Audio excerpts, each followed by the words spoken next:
Square 4. This one looks really original. Wow. I don't think I've seen them in this colour, in this condition. Surprised how many Ariel Square 4s there are. I've seen a few of them. So a few of them must have come down to New Zealand. I think the Ariel was a reasonably popular bike here in its day in New Zealand. They get everything here. Chainsaws, small engines, compressors.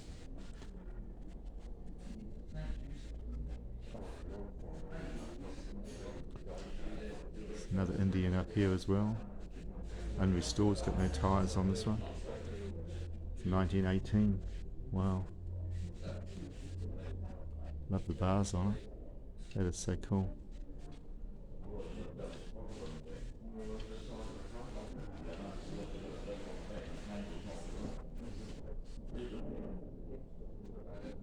'29 Indian Scout.